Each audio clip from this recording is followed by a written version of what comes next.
Commercial ബാങ്കുകളിൽ നോക്കിക്കഴിഞ്ഞാൽ zero balance account category ഉണ്ടെങ്കിൽ പോലും നമ്മൾ ബ്രാഞ്ചിൽ നേരിട്ട് പോയിട്ട് സീറോ ബാലൻസ് അക്കൗണ്ട് ചോദിച്ചു കഴിഞ്ഞാൽ അവർ തരണമെന്നില്ല. അങ്ങനെ സീറോ ബാലൻസ് അക്കൗണ്ട് നൽകാനായിട്ട് ഒരു കൊമേഴ്ഷ്യൽ ബാങ്കുകൾ താല്പര്യപ്പെടുന്നില്ല.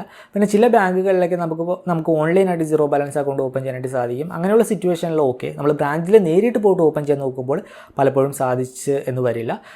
കോമൺ ആയിട്ട് എല്ലാ ബാങ്കുകളിലും ഉള്ളൊരു കാറ്റഗറി സീറോ ബാലൻസ് അക്കൗണ്ടാണ് BSBD അക്കൗണ്ട് എന്ന് പറയുന്നത്. ഇതൊരു ബേസിക് സേവിങ്സ് അക്കൗണ്ട് ആണ്. ഈ ഒരു BSBD കാറ്റഗറി അക്കൗണ്ട് ഓപ്പൺ ചെയ്യുന്നതിനുള്ള കണ്ടീഷൻ നോക്കിക്കഴിഞ്ഞാൽ നമ്മൾ ഏത് ബാങ്കിലാണോ അക്കൗണ്ട് ഓപ്പൺ ചെയ്യാനായിട്ട് പോകുന്നത് ആ ഒരു ബാങ്കിൽ നമുക്ക് മറ്റു കാറ്റഗറി സേവിങ്സ് അക്കൗണ്ട് ഒന്നും തന്നെ ഉണ്ടാവാനായിട്ട് പാടില്ല. അങ്ങനെ അക്കൗണ്ട് ഉണ്ടെങ്കിൽ ഓട്ടോമാറ്റിക്കായിട്ട് നമ്മളുടെ മറ്റേ അക്കൗണ്ട് ക്ലോസ് ചെയ്യപ്പെടും. പിന്നെ BSBD കാറ്റഗറിയിൽ നമുക്ക് വേറെ ബാങ്കുകളിൽ അക്കൗണ്ട് ഉണ്ടാവാൻ പാടില്ല. ഇതാണ് കണ്ടീഷനായിട്ട് വരുന്നത്. നമുക്ക് ഈ ഒരു BSBD കാറ്റഗറി അക്കൗണ്ട് HDFC ബാങ്കിൽ ലഭ്യമാണ്, ആക്സിസ് ബാങ്കിൽ ലഭ്യമാണ്, ICICI ബാങ്കിൽ ലഭ്യമാണ്. അങ്ങനെ ഒട്ടുമിക്ക ബാങ്കുകളിലും ലഭ്യമാണ്. ബാങ്കുകൾക്കനുസരിച്ച് അതിൻ്റെ ഫീച്ചേഴ്സിലും കാര്യങ്ങളിലൊക്കെ വ്യത്യാസം വരുന്നുണ്ട്. പിന്നെ ഉള്ള ഒരു പ്രശ്നം എന്താണെന്ന് വെച്ചാൽ നമുക്ക് ഓൺലൈനായിട്ട് ഈ ഒരു BSBD കാറ്റഗറി അക്കൗണ്ട് ഓപ്പൺ ചെയ്യാനായിട്ട് പറ്റില്ല. നമ്മൾക്ക് നേരിട്ട് പോയിട്ട് ബ്രാഞ്ച് വഴി മാത്രമേ ഈ ഒരു BSBD കാറ്റഗറി അക്കൗണ്ട് ഓപ്പൺ ചെയ്യാനായിട്ട് പറ്റൂ.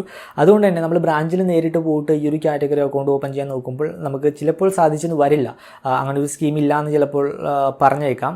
അപ്പോൾ അങ്ങനെ ഒരു പ്രശ്നം വരുന്നു. നമുക്ക് ഓൺലൈനായിട്ട് ഈ ഒരു BSBD കാറ്റഗറി അക്കൗണ്ട് ഓപ്പൺ ചെയ്യാനായിട്ട് പറ്റില്ല. നിങ്ങൾക്ക് ഓരോ ബാങ്കിൻ്റെയും വെബ്സൈറ്റിൽ കയറി കഴിഞ്ഞാൽ ഈ ഒരു BSBD കാറ്റഗറി അക്കൗണ്ടിനെ പറ്റിയുള്ള വിശദാംശങ്ങൾ കാണുവാനായിട്ട് സാധിക്കും.